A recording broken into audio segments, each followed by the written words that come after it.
네, 오늘은 겸손과 사명이라는 제목으로 여러분들과 함께 은혜를 나누도록 하겠습니다. 자, 때는 1973년입니다. 5월 30일, 1973년이면 몇 년 전이죠? 한 50년 전인가요? 그쵸, 엄청 오래됐네요.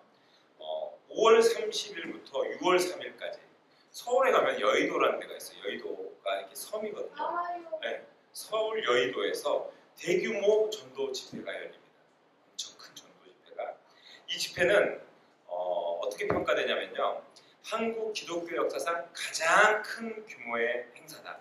그리고 이 집회에 참석한 인원만 해도 총 5월 30일, 31일, 6월 1, 2, 3, 5일이죠. 5일 동안 320만 명이 모였어요. 그러니까 지금은 서울의 인구가 1000만 명이라 하지만 그 당시에는 그 정도까지는 아니었어요. 그렇죠? 500만 명 이상이긴 했겠지만 근데 거기서 5일 동안 320만 명이 참석했다고 하니까 어마어마한 인원이겠죠. 특히 마지막 날인 6월 3일에는요. 110만 명이 모였대요. 그러니까 동네 한 500만 명이면 5명 중에 1명은 그 집회에 참석했다라는 여의도 광장이 꽉 찼습니다. 이 전도 집회는 한국 교회, 그러니까 우리나라에 있는 한국 교회, 모든 교회가 성장하는 데 중요한 전환점이 됐다라고 평가를 받고 있는데요.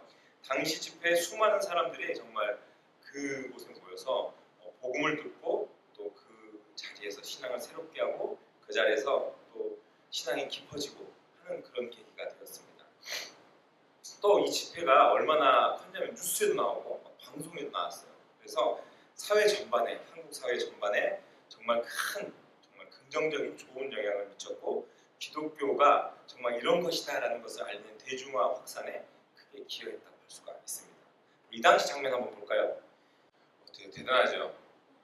저 때가 1973년도에 그 빌리 그레함 목사님이라는 분, 전 세계에서 가장 유명한 영향력을 지닌 목사님이 3명 있다라고 하면 그 중에 한 분이 이분입니다.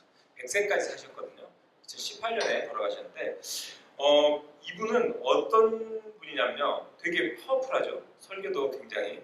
근데 이분이 미국의 목사라고 불릴 만큼 미국의 대통령들하고도 계속해서 가까운 관계를 유지했고 이분이 전 세계 185개국 이상에서 방문하고 총 2억 명 이상에게 복음을 전하는 정말 엄청난 영향력을 끼치는 그런 인물이었습니다. 그런 인물이 한국에 왔으니까 어떻겠어요? 비행기 막 도착하고 있을 때 사람들이 공항에 막 마중 나가서 꽃다발을 걸어주고 정말 대단한 선지자, 복음 설교가가 왔다 하고 환영을 했습니다. 이분 대단했어요. 근데 우리가 이렇듯 실제로 사회에 큰 영향을 주는 위대한 인물이 그저 가질 수 있는 그 마음과 태도, 성품을 보면서 겸손하게 어때요? 자신의 사명을 잘 감당하는 분들도 볼 수 있어요. 이렇게. 그렇지만 때로는 어때요? 내가 높아지고 유명해지고 좀 힘이 생겨.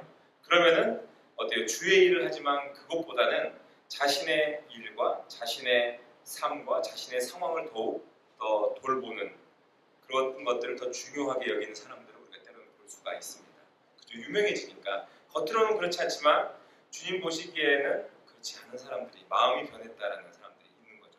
왜냐하면 저만큼 열광해보세요. 저 봐보세요. 대단하죠. 여의도에 아무것도 없는 황량한데 저렇게 사람들이 많이 모여있어요. 100만 명이 넘는 사람들이 모여있어요. 저렇게 모여있는데 그죠? 이 한 사람의 설교를 듣기에 저만큼 모였다는 건 대단한 일 아니에요.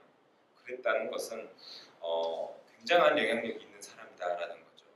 오늘 우리가 같이 읽었던 아까 본문의 침례 요한 아까 같이 읽었죠. 침례 요한도 정말 이 정도의 인지도와 영향력을 가진 대단한 사람이라고 할 수가 있습니다. 지금 이것만 봐도 대단한데 그죠? 우리가 눈으로 봤을 때 침례 요한은 얼마나 대단했냐? 그 당시에 침례 요한의 영향력과 인지도는요 어느 정도냐면 1세기 시대예요. 1세기 유대 사회에서 그냥 단순한 소수의 그 이스라엘 사람들만 모아서 했던 운동이 아니라 이 사람은 그 유대 전역에 걸쳐서 많은 사람들에게 큰 영향을 줬습니다. 이게 정치적, 종교적, 사회적 전반에 걸쳐서 이 사람이 끼친 영향이 굉장히 대단했다고 할 수가 있는 겁니다. 우리는 그냥 성경에서 보니까 아주 작은 부분만 보고 이 사람이 얼마나 유명했는지 얼마나 굉장한 영향력을 가진지 잘 알 수가 없습니다. 특별히 이 사람이 복음을 외치고 침례를 베풀고 정말 많은 인기를 얻자 사람들이 그에게 몰려들었습니다. 우리 마가복음 1장 5절 한번 볼까요? 자, 1장 4절 5절입니다. 같이 읽어보겠습니다. 시작. 침례 요한이 광야에 이르러 죄사함을 받게 하는 회개의 침례를 전파하니 온 유대 지방과 예루살렘 사람이 다 나아가 자기 죄를 자복하고 요단강에서 그에게 침례를 받더라. 아멘. 뭐라고 기록되어 있어요? 뭐라고? 봐보세요.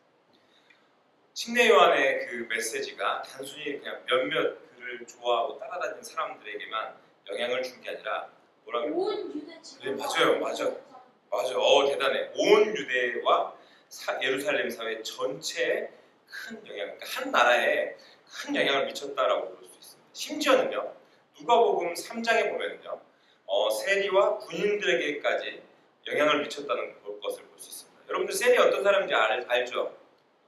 그러니까 같은 민족인데 이스라엘 사람들에게 세금을 강제로 맞아요, 돈 뜯는 정말 매국노라고 할 수 있는 그런 사람들이었어요. 그리고 군인들 어때요? 군인들은 이 이스라엘 사람들을 그 당시에 핍박하고 또 관리하고 그들을 괴롭히는 어떤 그런 사람의 상징이라고 할 수 있어요. 철저히 로마의 사람들이고 삶에 어려움이 없는, 그죠? 유대의 그 삶에, 유대인들의 삶에 별로 관심이 없는 그런 사람들입니다. 근데 요한에게 와서 가르침을 받았습니다. 우리 한번 읽어볼까요? 시작. 세리들도 침례를 받고자 하여 와서 이르되 선생이여 우리는 무엇을 하리이까 하매 이르되 부과된 것 외에는 거두지 말라 하고 그 다음에 군인들도 물어 이르되 우리는 무엇을 하리이까 하매 이르되 사람들에게서 강탈하지 말며 거짓으로 고발하지 말고 금료를 족한 줄로 알라. 이게 무슨 말이겠어요?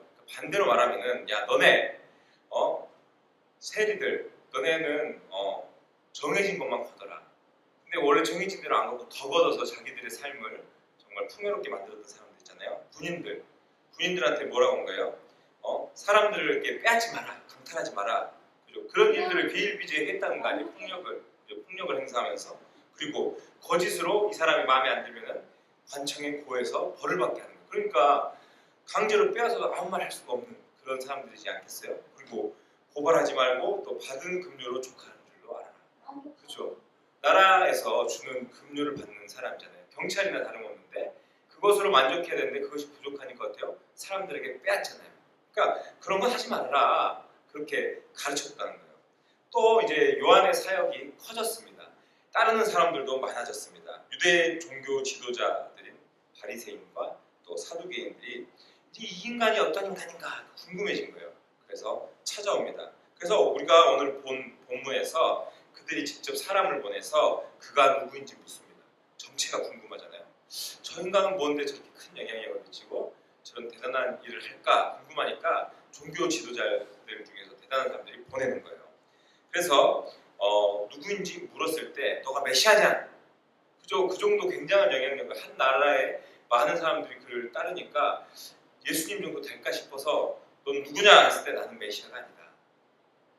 근데 뻥 조금 보태면은 그죠? 요즘 이단도 많고 그러잖아요.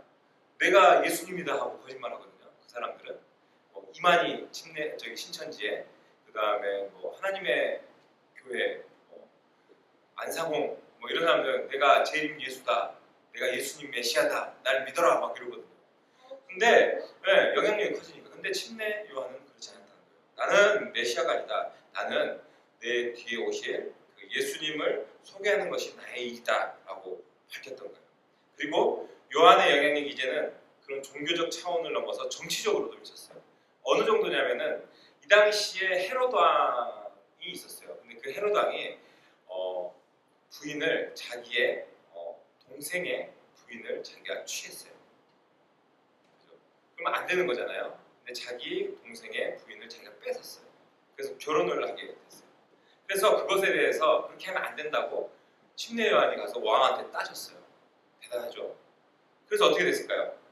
그 부인이 침례 요한을 죽이게 해달라 그랬어요. 그래서 그 목을 잘라서 쟁반에 받쳐 자기한테 선물로 갖다 주라고 요청을 했어요. 그래서 침례 요한을 죽이기까지 합니다. 그렇게 죽었어요, 침례 요한은. 이렇게 침례 요한은 단순히 이 광야에서 외치는 설교자가 아니라 유대 사회 전체에 걸쳐서 영적 그리고 사회적, 정치적으로 깊은 영향을 미친 인물이었습니다. 그렇다면 여러분들 잘 생각해 보세요. 이 정도 하면은 이 정도 힘이 있는 사람은 어떨 것 같아요? 내가 이 정도 힘이 있다. 좀 교만해질 수 있지 않겠어요? 야, 내가 이 정도인데 내가 그 정도 말도 못해? 이럴 수 있잖아요. 그리고 권위적일 수 있겠죠? 왜냐하면 힘이 있으니까 내가 말하면 딱딱딱 다 들어주거든요. 그러면은 내 말에 좀 힘이 실리면 어때요? 좀 고압적이고 권위적으로 아 좀 해 이렇게 얘기할 수 있지 않겠어요? 그렇죠? 태도가 그러면 바뀔까요? 안 바뀔까요? 바뀔 겁니다. 나 이 정도 한 사람이야 이렇게 말할 수 있지 않겠어요? 그렇죠? 그런데 그는 그렇지 않았다라는 것입니다. 그럼 어떤 모습을 보였느냐? 오늘은 우리가 침례 요한의 삶을 대하는 그 태도를 보면서 그의 삶을 통해 드러나는 우리가 은혜를 함께 나누면서 귀한 교훈을 함께 얻어보도록 하겠습니다. 아멘. 첫 번째로 우리 성도는요 겸손하고 정직해야 한다는 것입니다. 한번 읽어보겠습니다. 시작. 성도는 겸손하고 정직해야 합니다. 어떻게 해야 한다고요? 겸손하고 정직해야 네. 합니다. 맞아요. 본문에서 유대 지도자들이요 침례 요한한테 너 누구냐라고 물었어요. 너 누구냐? 근데 사람들은 그가 메시아인지 엘리야인지 선지자인지 궁금해했습니다. 근데 요한은 자기를 좀 이렇게 좀 약간 뻥 조금 MSG를 착착착 뿌려서 나 이런 사람이야라고 좀 자랑할 수 있는데 그러지 않고 나는 그리스도가 아니다라고 20절에서 이야기를 합니다. 그리고 나서 21절에 그는 엘리야도 아니고 예언자도 아니라고 솔직하게 이야기합니다. 그러면서 스스로를 광야에서 외치는 자의 소리다라고 소개를 하고 있습니다. 이것은 단지 하나님이 보내신 나는 메신저다, 외치는 자다, 그리고 예수님을 드러내는 역할을 맡았다. 이것을 인정했던 겸손한 태도라고 우리가 볼 수가 있습니다. 그렇죠? 우리는 여러분 겸손이란 태도에 대해서 좀 정확한 의미를 알아야 할 필요가 있어요. 알아야 할 필요가. 우리는 흔히 어때요? 겸손하면 어떻게 생각해요? 아, 네 하고 그죠? 자신을 그냥 낮추는 것을 겸손이라고 생각합니다. 그죠? 뭐 맞아요, 맞습니다. 틀린 말은 아닌데 그렇지만 성경에서 말하는 겸손은 여기서 한 발 더 나아가서 우리가 그 의미를 좀 깊이 곱씹어봐야 할 것 같습니다. 성경에서 말하는 겸손은 어떤 이야기를 하냐면요, 하나님과의 관계에서 중요한 덕목으로 강조가 되는데 단순히 우리가 이 겸손이라는 게 낮은 자세를 갖는 것이 아니라 우리가 하나님 앞에서 나의 존재를 바르게 인식하는 태도를 겸손이라고 이야기하는 것입니다. 뭐라고요? 하나님 앞에서 나의 존재를 바르게 인식하는 태도. 나는 하나님 앞에서 어떤 자인지 그 존재를 바르게 인식하는 태도입니다. 그래서 성경이 말하는 겸손한 사람은요, 자신을 낮추되 그것이 사람을 기쁘게 하는 것이 아니라 하나님을 높이는 태도로 드러나야 돼요. 우리 한번 생각해 보세요. 우리가 겸손해야 하면서 누구를 높여줍니까? 우리 주변 사람들을 기쁘게 하는데 우리가 만족할 때가 많이 있지 않습니까? 아, 저 사람은 겸손의 덕목을 가졌어. 그런 칭찬을 받기 위해서, 사람들에게 칭찬을 받기 위해서 실은 그런 겸손을 행할 때가 있어요. 근데 그게 아니라 하나님을 높여드리고 나를 낮추는 게 겸손이다라는 것입니다. 특별히 요한복음 3장 30절에서 침례 요한이 이래요. 그는 흥하여야 하겠고 나는 쇠하여야 하리라. 뭐라고요? 그는 흥하여야. 그가 누구예요? 예수님. 네, 예수님. 하나님. 네. 침례 요한은 스스로 예수님을 높이는 것이 자기의 역할이라는 것을 분명히 했습니다. 나를 낮추고 주님을 높이는 것. 주를 위해 기꺼이 자신이 감수해야 하는 어려움과 아픔에 대해서도 자신이 감내하는 것. 그것이 진정한 겸손의 본보기이고 우리가 하나님을 믿는 사람이라면은 어때요? 우리가 하나님 전하고 예를 들어서 찬양 인도를 하거나 강단에 서거나 어떤 일들을 할 때 때로는 우리를 드러내고 우리를 자랑하고 또 주님을 높여주는 것으로 인해서 사람들에게 우리가 좀 드러내고 싶을 때가 있단 말이에요. 그렇지만 그게 아니라 우리가 이거 어떤 거예요? 주님으로 인해서 또 받은 거 아니에요? 그런 것들을 우리 것인 양 자랑하고 드러내는 일을 멈추고 때로는 주님을 더 높이는데 우리가 집중해야 한다는 이야기. 성경에서는 겸손을 헬라어로 타페이노마이라고 합니다. 뭐라고요? 타페이노마이. 겸손을 헬라어로 타페이노마이. 그러니까 그 의미가 스스로 낮추다, 겸손하다라는 그런 의미인데요. 빌립보서 2장 8절에 보면요, 예수님이 자신을 낮추셨다는 표현에도 같은 어근이 사용됩니다. 우리 한번 읽어볼까요? 시작. 사람의 모양으로 나타나사 자기를 낮추시고 죽기까지 복종하셨으니 그 십자가에 죽으심이라. 네, 이거는 자기를 낮추시고 사람의 모양으로 나타나사 자기를 낮추시고. 그러니까 이게 하나님이 만드신 창조물, 우리는 창조물이죠, 피조물. 그 모양대로 변했다는 거예요. 낮추셨다는 거예요. 그 정도로 자기 존재를 신인데. 그래서 죽기까지 복종하셨다는 거예요. 그러니까 이러한 신약의 겸손은요, 단순히 나를 비하해서 낮췄다는 게 아니라 하나님 앞에서 어땠다는 거예요? 죽기까지 복종했다잖아요. 그러니까 하나님 앞에 순종하기 위해서 나를 낮췄다라는 이야기. 뭐라고요? 하나님 앞에서 순종하기 위해서 나를 낮췄다. 그러니까 이것이 단순히 태도만이 아니라 어떤 것을 의미하냐면요, 하나님을 신뢰하고 또 그분의 뜻에 온전히 따르는 그 순종의 자세를 의미하는 것입니다. 오늘 우리가 살펴본 이 침례 요한의 겸손한 태도는 성경의 여러 부분들 중에서도 가장 대표적인 겸손의 사례 중에 하나입니다. 그는 어때요? 자신이 주목받기보다, 그죠? 예수님을 드러내는 것을 최우선으로 삼았습니다. 그리고 이런 겸손은 예수님께서 직접 본을 보이신 삶과 동일한 삶이었습니다. 그렇기 때문에 성도는 단순히 사람 앞에서 겸손한 게 아니라 하나님 앞에서 나를 낮추고 예수님을 높이는 삶을 살아가야 하는 것입니다. 여러분이 잘 아시는 발명왕 중에 토마스 에디슨 알죠? 알아요? 그 박물관도 가봤죠, 그죠? 에디슨이요, 1000번의 실패 끝에 전구를 발명을 했습니다. 굉장히 유명한 일입니다. 그런데 대단한 것은요, 그는 자신의 성공을 자랑하거나 또 자신을 특별한 사람으로 여기지 않았다라는 거예요. 그래서 한 번은 어느 기자가 물었대요. 당신은 어떻게 그렇게 위대한 발명가가 되었습니까? 라고 물었는데 그가 나는 단지 많은 실패를 경험한 사람일 뿐입니다. 실패는 성공으로 가는 과정이었을 뿐입니다. 이런 이야기를 했어요. 그래서 이런 에디슨의 겸손한 태도는 많은 사람들에게 더 큰 감동을 주고 또 그의 업적보다도 그의 성품이 더욱 빛이 났다라는 것을 우리가 볼 수가 있어요. 우리도 마찬가지예요. 우리가 성취한 것들, 우리가 이뤄놓은 것들, 우리의 능력들, 이런 것들보다도 하나님 앞에서 우리가 더 겸손함으로 태도를 보이는 것, 그것이 가장 중요하다는 것을 기억하고 우리가 어떤 일을 하든지 하나님의 뜻을 이루는 도구로서 또 살아가야 한다는 것도 반드시 기억해야 하겠습니다. 이 시간 간절히 바라는 것은 하나님의 백성으로 언제나 스스로의 자리와 위치에서 여러분들 정직하고 겸손하게 살아가기를 주님의 이름으로 축복합니다. 아멘. 크게 합니다. 아멘. 네, 종종 우리 능력과 또 우리의 업적을 드러내고 싶을 때가 있을 거예요. 나 이런 사람이야! 이렇게. 그렇더라도 나의 노력과 열심을 아무리 또 몰라주는 사람들이 많더라도 침례 요한처럼 정말 나를 통해서 예수님이 더 높임받으실 수 있도록 하나님의 뜻을 이루는 도구가 되는 겸손한 모두가 되시기를 간절히 축원합니다. 아멘. 네. 두 번째는 성도는 자신에게 맡겨진 사명을 잊지 않아야 하겠습니다. 한번 읽어볼까요? 시작. 성도는 자신에게 맡겨진 사명을 잊지 않아야 합니다. 네, 침례 요한은 자기 사명이 뭔지 알고 있었어요. 그죠? 아까 말씀을 쭉 보니까. 그래서 26절에 이렇게 이야기합니다. 한번 읽어볼까요? 시작. 26절 안 났나요? 시작.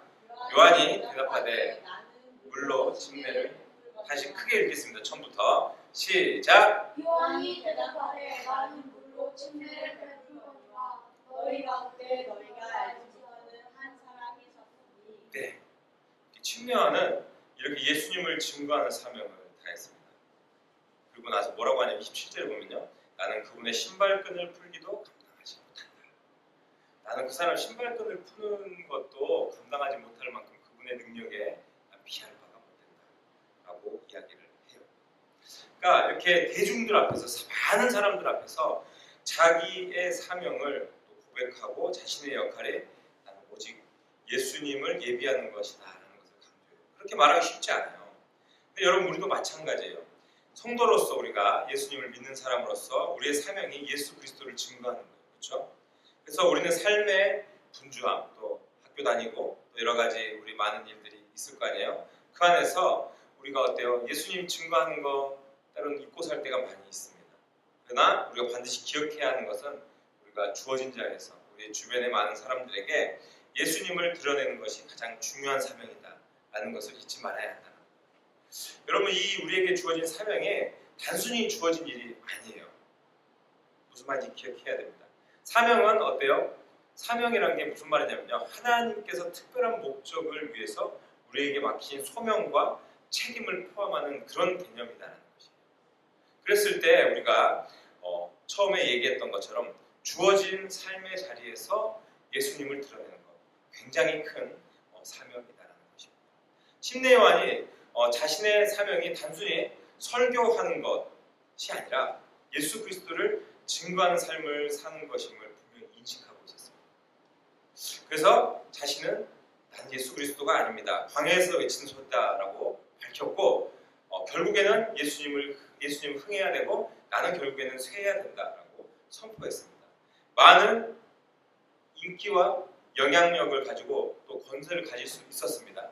또 그럴 때 어땠습니까? 스스로를 계속해서 낮추기를 원했고 특별한 자신의 소명을 잊지 않았고 그 일을 또 성실히 수행했고 자신의 역할을 다했다라는 것을 볼 수가 있습니다. 그렇다면 우리도 이쯤에서 우리에게 주어진 사명이 무엇인지 좀 고민이 될 수가 있을 거예요. 그죠? 나중에 나의 소명은 무엇일까? 나의 사명은 무엇일까? 이런 거 좀 고민될 때가 있을 건데 우리가 좀 더 깊이 들어가서 원어적인 의미로 이 사명의 뜻을 한번 살펴볼 건데요. 두 가지로 해석을 할 수가 있습니다. 첫 번째가 뭐냐면요. 클레시스라는 단어입니다. 클레시스. 그러니까 클레시스는 무슨 말이냐면 부르심이라는 단어. 그러니까 사명은 부르심이다. 그러니까 하나님이 주시는 사명이 부르심이라는 거예요. 에베소서 4장 1절에 보면요. 한번 읽어볼까요? 시작. 너희가 부르심을 받은 일에 합당하게 행하라. 네, 부르심을 받은 일에 합당하게 행하라라고 이야기해요. 그러니까 이 말은 단순히 우리가 갖고 있는 나중에 직업, 우리가 하는 일, 학생으로서의 하는 일, 그죠? 그런 포지션에 대한 역할이 아니라 하나님의 뜻에 따라 부름받은 삶을 의미하는 것입니다. 우리가 우리의 삶을 어떠한 형태로, 어떠한 모습으로, 어떠한 마음을 가지고 하나님이 이끌어 가시는지 그 삶에 대해서 우리가 살아가기 위해서 애쓰는 겁니다. 그러니까 나는 학생으로서 내 신분은 살아가지만 그 안에서 나의 삶의 태도는 어떻게 살아갈 건지에 대한 그 부르심에 따라 살아가는 모습을 이야기한다는 겁니다. 또 한 가지 원어인 디아코니아는 섬김, 봉사, 직무 이런 뜻입니다. 그러니까 하나님께서 주신 사명을 어떻게 해요? 실행하는 행동을 의미한다는 것입니다. 그래서 사도행전 20장 24절에 보면요. 한번 읽어볼까요? 시작. 나의 달려갈 길과 주 예수께 받은 다시 읽겠습니다. 우리 집중해서 시작. 나의 달려갈 길과 주 예수께 받은 사명 곧 하나님의 은혜의 복음을 증언하는 일을 마치려 하면은 나의 생명을 조금도 귀한 것으로 여기지 아니하노라. 네, 네. 사도 바울이 자신의 사명을 이야기했어요. 내 사명은 이거다. 그러니까 복음을 증언하는 일에 내 생명을 조금도 귀한 것으로 여기지 않겠다. 이런 이야기를 합니다. 그러니까 디아코니아는 복음을 증거하는 삶이라고 할 수가 있는 것입니다. 그렇다면 여러분 우리가 교회에서 섬기는 자리죠. 가정에서의 나의 역할, 또 우리가 또 때로는 직장 다니는 사람들은 직장에서의 태도 속에서 어떻게 삶을 살아야 하겠습니까? 우리는 이 모든 것 안에서 언제나 온전히 예수님이 드러나도록 해야 합니다. 그 침례 요한처럼 우리도 하나님이 주신 사명을 늘 기억하면서 복음을 전하는 삶을 살아가야 하겠습니다. 침례 요한의 삶을 한번 살펴보면요. 하나님께서 자기 신을 부르신 목적을 확실히 알고 그것을 계속해서 충실히 이행했다라는 것 강조하고 있습니다. 이 말이 뜻하는 의미가 뭐냐면은 사명은 단순히 개인의 목표나 욕망이 아니라 하나님께서 맡기신 일이고 또 그것을 완수하는 것이 우리 믿는 사람들의 삶에서 가장 중요한 요소라는 것을 깨닫고 있었다는 것입니다. 그러나 우리는 삶에서 그런 삶을 살아갈 때 망설일 때가 참 많이 있어요. 그죠? 왜냐하면 예수님 믿는다는 것을 드러낼 때 좀 부끄럽거나, 그죠? 요즘은 기독교가 하도 욕을 많이 먹어서 나는 교회 안 다녀라고 하는 사람도 때로는 있다고 하더라고요. 그런 의미에서 우리가 19세기 말에 보면요, 중국에서 선교했던 사람 중에 허드슨 테일러라는 선교사님이 있어요. 허드슨 테일러. 19세기 말이면 한 100년, 200년 전입니다. 그때 허드슨 테일러라는 선교사님께서 서양 사람인데 이 동양의 힘든 환경 속에서 사명을 잊지 않고 선교사로서의 활동합니다. 그가 서구 문화를 계속해서 고수하면서 선교 활동을 할 수 있었지만 그렇지 않고 이 사람은 완전히 철저히 중국인의 삶으로 살아갔어요. 그래서 그들의 삶을 깊이 이해하고자 전통 중국 옷을 입었고 또 중국말을 배웠고 중국 문화를 철저히 배웠습니다.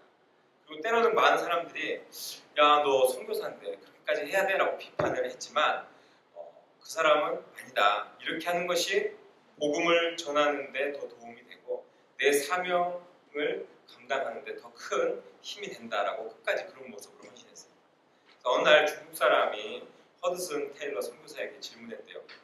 당신은 왜 우리와 함께 살고 우리 언어를 배우고 우리의 옷을 입고 있냐라고 물었더니 허드슨 테일러가 나는 예수님을 전하기 위해서 이곳에 왔습니다. 이것이 내 사명입니다. 그렇기 때문에 저는 이 모든 것들을 행하고 있습니다.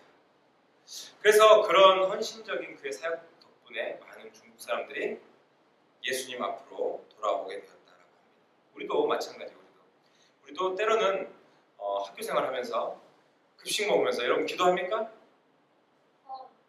안 하지? 하는데 너 하준이 교회 다니니? 할 정도로 길게는 안 하지. 그냥 혼자 아멘 하고 딱 먹는 거 아니야? 하윤이 기도해요? 안 하죠. 근데 우리가 부끄러워하지 않아야 한다. 예수님께서는 우리를 위해서 십자가에 못 박히셨어요. 또 채찍에 맞으시고 또 침뱉음을 당하고 모욕적인 것들을 다 당했지만 어때요? 우리를 사랑하셨기 때문에 그런 것들을 다 감당하시고 우리를 사랑해 주셨다. 근데 그런 예수님이 부끄러워하면 될까요? 안 될까요?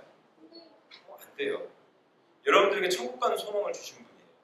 그렇다면 여러분들은 그것조차도 당당히 드러낼 수 있어야 한다. 예전에 그 최인선 목사님이 그래요. 그때 도시락을 싸고 다니는데 기도 한 번 하고 나면은 소세지 반찬, 맛있는 프랑스 소세지를 다 친구들이 찍어가 버렸대요. 하나도 먹을 수가 없었어요. 기도하는 동안. 그래서 기도를 하지 말아야 하나 고민할 수도 있잖아요. 그래도 기도했다고 해요. 그거 엄청 큰 고민이 될 수 있습니다. 여러분들도 마찬가지로 하나님께서 우리에게 주신 사명이 예수님을 전하는 것, 예수님을 드러나는 것이라는 것을 기억하면서 내가 그리스도인이라는 또 사실 또한도 드러내는 것에 대해서 부끄러워하지 않아야 하겠습니다. 사랑하는 우리 성도 여러분, 우리 드림교회 성도 여러분, 나의 사명은 무엇입니까? 나의 달려갈 길은 어느 곳입니까? 오늘도 하나님께서 나에게 주신 사명이 무엇인지 깨닫고 그것을 삶의 자리에서 실천하는 저와 여러분들이 되시기를 간절히 축원합니다. 그래서 우리 어때요? 좀 낯간지럽더라도 우리 주변 친구들에게 친절하게 대하고 항상 감사하다, 고맙다, 사랑한다 이런 이야기도 자주 하고 또 그들의 수고도 인정해 줄 줄 알고 우리의 삶의 사명을 잊지 않기 위해서 하나님 앞에 기도하면서 나의 삶이 오직 주님만 드러낼 수 있도록 도와주세요. 이런 기도도 할 수 있고 또 우리 사랑하는 가족들 또 친구들에게도 하나님의 사랑을 나타내기 위해서 어때요? 하나님 믿는 사람이 거짓말하고 속이고 때리고 욕하고 하면 될까요? 안 돼요. 더 정직하고 더 친절하고 더 우리가 하는 행동이 예수님의 모습이 드러날 수 있는 그런 모습으로서 주님의 그 마음, 주님의 행동을 정말 사명들로 생각하고 최선을 다해 섬길 수 있는 저와 여러분들의 삶이 되기를 다시 한번 주님의 이름으로 축복합니다. 아멘. 네, 기도하겠습니다. 우리 오늘 말씀을 통해서 하나님께서 우리에게 주신 은혜를 기억하시면서 함께 기도하기를 원합니다. 첫 번째로는 침례 요한이 주님의 길을 예비하며 세상의 인기와 권세를 누릴 수 있음에도 겸손히 맡겨진 사명에 최선을 다한 것처럼 우리도 삶 가운데 주어진 나의 사명이 무엇인지 깨닫고 최선을 다해 주님을 겸손히 섬기는 믿음의 백성이 되게 해주세요. 같이 기도하도록 하겠습니다. 같이 기도하겠습니다. 하나님 감사합니다. 하나님 주님의 길을